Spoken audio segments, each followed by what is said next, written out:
heard so many stories about scaling startups in Silicon Valley. We know the rules of the game. We really know how it's being done. We could even say that there's a playbook regarding that. But what happens when you want to build and scale a startup outside of those waters? When you have to tap into other ecosystems, other talents, other mindsets, in countries that maybe the resources might be scarcer, but opportunities bigger. So for our next session, Scaling a Unicorn in the Rest of the World, we will have with us Alexis Pantazis, co-founder of Elas Direct, and Nathaniel Nate Clarke, the co-founder and president of GoTyme Bank. And I would like to ask you for a big round of applause for our speakers.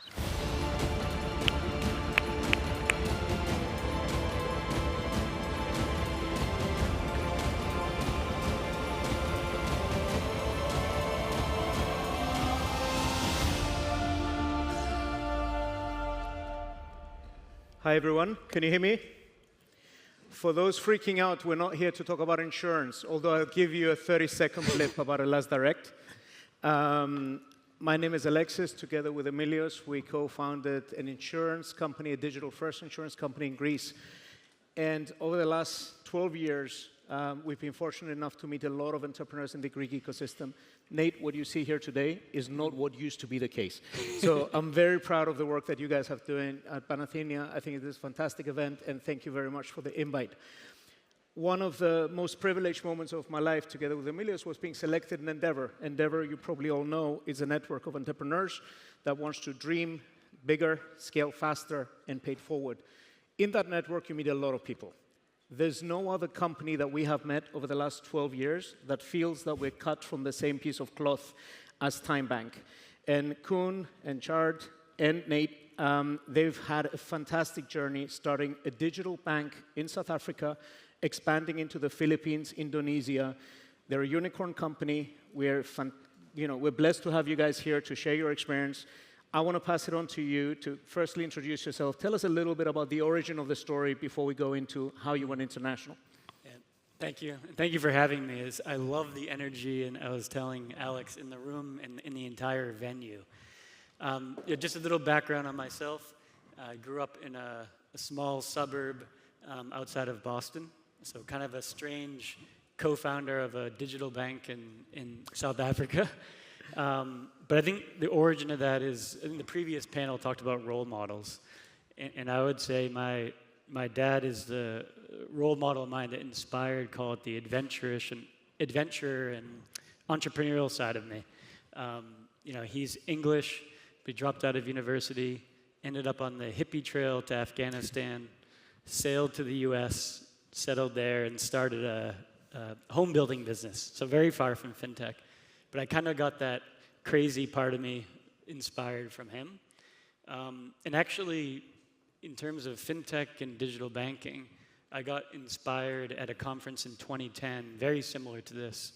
So 15 years ago now, the founders of M-Pesa, the Kenyan kind of unicorn, the first really successful digital mobile financial services player in the world, was presenting in Washington, D.C.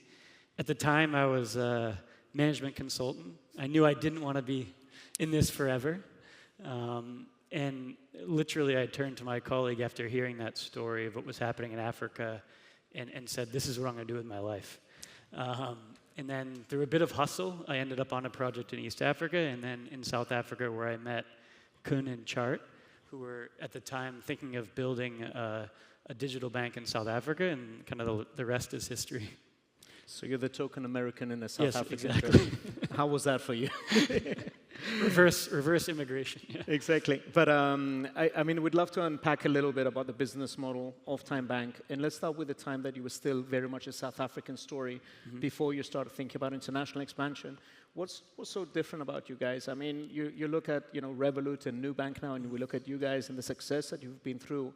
Different starting points, different journeys. But when you started in the South African market, what was the gap? What was the problem you were trying to address? Yeah, and maybe for a bit of context, because I know many people wouldn't know Tyme.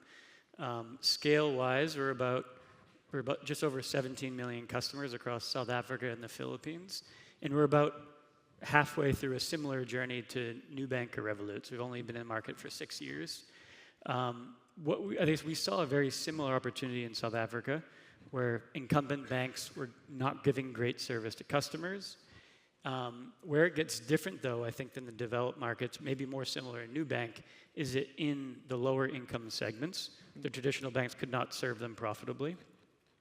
And even compared to Brazil, South Africa and the Philippines is very, very cash heavy.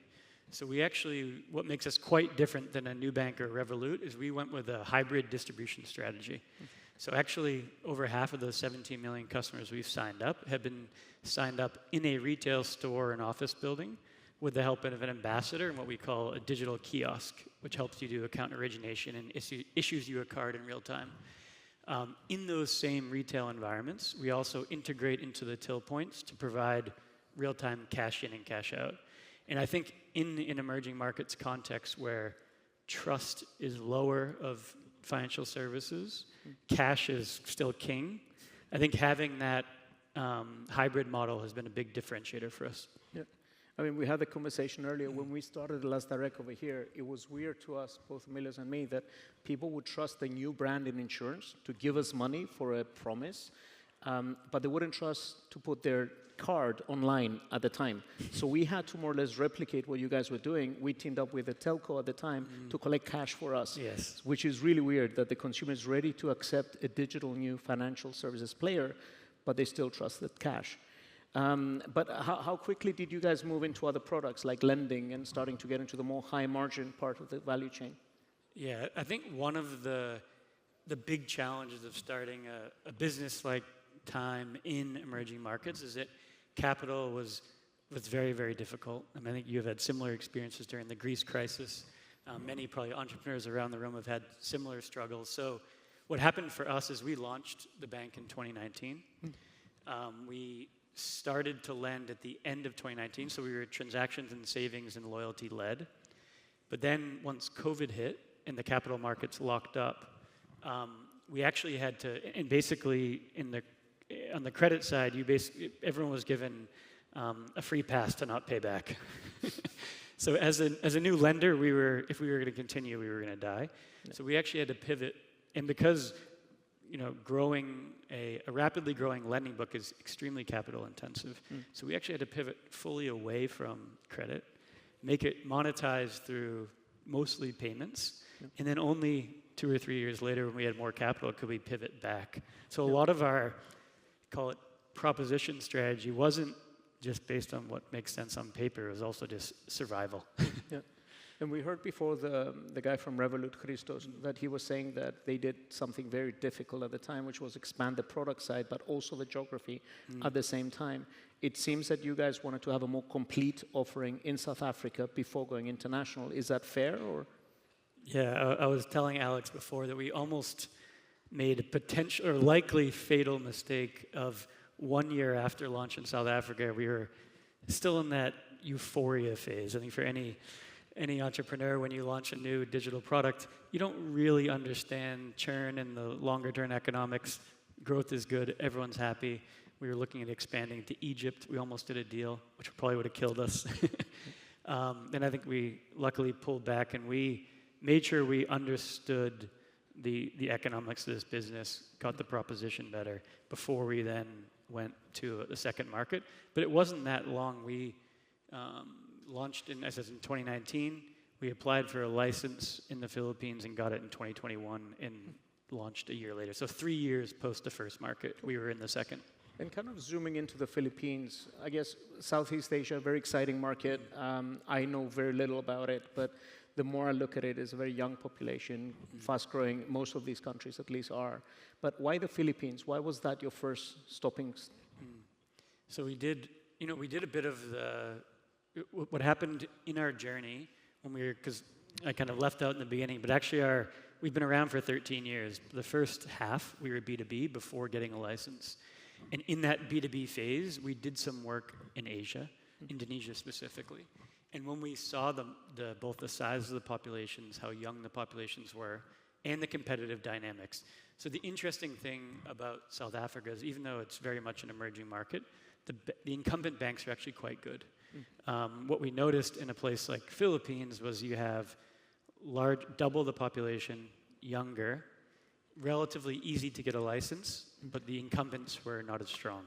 So that was a big factor. But because we, as I mentioned before, because of this hybrid distribution model we have, where we integrate into the retail ecosystem, it was very much a partner-driven decision as well. Yep. So when the Philippines said, hey, we're going to issue digital bank licenses, had we not found our partner, who's the second largest retailer, to co-invest, we wouldn't have gone there. So it was not just an investment in money, but it was also an investment in credibility and reach, I guess, to the consumer base, right? Yeah. And I think if you look about banking and most financial services, if you drill into it, it's really just a trust game. Yeah. And I think as a digital bank, there's kind of two things you need to solve. You need to, and Christos was talking about it from Revolut, you need to have low CAC. Yep. So our physical distribution hybrid allows us to acquire, one of the world leaders about $5 a customer. So you kind of need to be able to grow quickly. The other thing is you need to somehow kind of trust hack. You need to shorten the time where people will trust you with your real money. And we saw how effective it was in South Africa. If you partner with a large established retailer, that translates to a quicker trust than if you just launch a brand new brand. In fact, in emerging markets, financial services in general are not very well trusted. The banks, there's been lots of crises over the time, the Southeast Asian crisis, et cetera. People have lost their money. So actually the retailers have a higher trust than the banks. Yep. So kind of combining that allows us to kind of hack the trust. So I was going to ask him that. So how is it that you build a brand from scratch in financial services? I mean, for us, that was one of the biggest challenges. Do you stay authentic and true to yourself about what your culture is of a company and a startup, a disruptor? Or do you want to have that trust element of I'm a very solid kind of case? So in your case, how did you address that? I think it's such a interesting and deep question that we talk about all the time. I think one of the biggest mistakes we made in South Africa was actually, if I look back at ourselves, the co-founders and the team, we were from product management consulting, tech, investment bankers. We were like, if we offer the cheapest, easiest to use product, everyone will come and it'll be easy. We kind of discarded that fluffy brand stuff. And what we found, though, is that because the proposition was limited and we didn't invest in brand and aspiration, we had we only were attracting the mass lower income market, even as we expanded product set. It's been a slow road, but we're slowly getting there in South Africa. So in the Philippines, we learned from that and we said, we're going to be very deliberate about being closer to associated with a bank and less an e-wallet or a fintech, because that means trust, and also specifically going after that aspirational positioning. I'll give you one example. In the Philippines, we've launched ATMs. Only about 20 of them. Not because we think the economics make sense, we lose money, because it signals I am a bank. It signals I'm trusted. So we really promote the ATM on social media and make a thing of it. Very cool. And Philippines now, you're in market share. Can you disclose that? Yeah. So we have. So we launched 2.5 years ago in the Philippines. We are growing at about 250 to 300,000 customers a month. We have 6.2 million. So I think it's about 5% market share in the Philippines. But the great thing is that we're growing, I think, twice as fast as the second fastest growing bank in the Philippines. No, that's incredible. And I guess the next market, would it be around there? Would it be Indonesia? Where are you looking at? Yeah, we're very excited about Southeast Asia as a whole. So after launching in the Philippines, we actually moved our headquarters to Singapore, which is like the gateway to Southeast Asia, and very much focused on Indonesia being the third market. So for context, Indonesia is double the size of South Africa plus the Philippines, so it's almost 300 million people. We're doing some lending there, but we probably won't launch a full bank there for probably 2 years. I think we don't want to mess up what we have in the other markets, and there's also quite a long regulatory journey there. I mean, it's always a challenge, right? I've got one of my board members sitting right in front of me, so it's a question of how do you make sure that you don't compromise what you've already built by growing too fast and expanding. Absolutely. Yeah. And one of the big news in the Endeavor network was that another Endeavor company, Nubank, led your Series D round earlier this year, valuing you, if I'm not mistaken, at about $1.5 billion, right? would love to hear your thoughts about how did you choose Nubank, how did they choose you, and how is it going so far? Because they are effectively a competitor or potential competitor. So I'd love to hear how you thought about that. So, I mean, Nubank is obviously an incredible business. We've looked up to them because we kind of started our first bank 5 years after they had started. So we've always been tracking ourselves against them, looking at their metrics. And actually through the Endeavor Network, it was an end-of-year celebration in New York. David was there. We briefly, myself, Kunanchart, met David. You know, tried to play it cool, like we weren't too excited about collaborating with them. But we just mentioned, hey, we're going into Series D next year. Again, tried to not play it too keen. And then at the same time, the timing was good. Nubank was looking across the world. I think they had decided they were going to organically focus on the Americas, but they wanted to make investments outside. Basically that 5-minute chat turned into the most difficult due diligence we ever did, because these guys really know what they're doing. They know that stuff. They're asking the right questions, but the tough questions. So over the next 7 months, they made visits, and it's been great. So we closed, it took 1 year, almost exactly, December to December. Super. And I guess looking at the next 5 years, what does the future hold for Tyme Bank? Yeah, I think we have similar ambitions to kind of catch up with the Nubanks and Revoluts. I think we're fortunate in that there's not a lot of players in Africa or Southeast Asia who are trying to become a multi-country digital bank. So we effectively want to become the new bank of Southeast Asia. We firmly believe that the scale, the operating leverage you get in the quality of product, the resilience, and the service you can provide customers with the investment, if you're multi-country, is going to be the big differentiator. So we kind of believe as a group that 10 years from now, 3 of the top 5 largest retail banks by market cap are likely to be digital multi-country banks. Super. Just putting you a bit on the spot here. After 10 years of entrepreneurship or so, 3 lessons for the audience, people that are starting the company, people that are thinking of going in fintech or thinking of expanding to new markets, what would you say? And I am putting you on the spot because we haven't rehearsed this, right? I would say both in business and life, I think the biggest arbitrage is risk. I think everyone, generally the markets are risk averse, so I would say just go for it. I think we were, even when it comes to market expansion, we were being strongly discouraged, I think early on at the right time not to do it.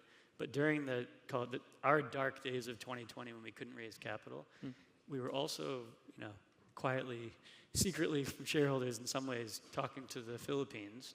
But I think if we had not had that risk appetite, we wouldn't be where we here today. So I think risk is one. I know I need to give 3 now. And the second thing, maybe specific to multi-country expansion, is don't think you can do it from your home market. So I think what we did correctly, and we're going to use moving forward, is that we took, like myself and 4 or 5 other of our top guys and girls most of them from the founding team, and we moved to the Philippines. And I think that is so important because to establish the right culture, and especially the top 20 or 50 in the new market, it's extremely important that you're there and hands-on. I think what I've seen is that the mistake some founders make is they try to expand beyond and try to do it through all this flying in and out a little bit here and there. Yeah, I'm one of them, but yeah, I hear you loud and clear. So that's it. So I'll stop it too. Well, Nate, thank you very much for this. It's fantastic having you over. You're going to be around the next couple of days, so I'm sure these guys, if they have any questions, they'll reach out. Thank you, everybody, for listening, and enjoy the rest of the show. I see we have a little bit. Can I ask you? Yep. What are your 3 lessons of entrepreneurship? Really on the spot.